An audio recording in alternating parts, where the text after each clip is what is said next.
နှုံးနှမ်းနေသူများငွေကြေးအခက်အခဲရှိနေသူများဘာလို့လို့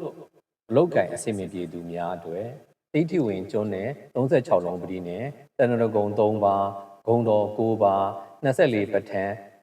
ဖြစ်ရွတ်ဖတ်ပူဇော်ပါကကံစာတာမြတ်မားစေခြင်းဘုံတကူအာနုဘော်ကြီးမားစေခြင်းအလုတ်ကင်ခွင်လန်းများပွင့်လန်းလာစေမှာဖြစ်ပါတယ်တိဋ္ဌိဝင်ကျွန်းနဲ့သာပတိနဲ့တဏ္ဍကုံ3ပါးဂုံတော်9ပါး24ပဋ္ဌာန်းကိုပတိစိတ်ပါကလက်ရွှင်စေပြီးကံကောင်းစေမှာဖြစ်ပါတယ်အလွန်တိဋ္ဌိမြောက်သောကြောင့်ပတိဆောင်နှံမှအိမ်မက်များပေးပြီးကုညီဆောက်ရှောက်ပေးမှာဖြစ်ပါတယ်တိဋ္ဌိဝင်ကျွန်းနဲ့36လုံးပတိကိုမှာယူလိုပါက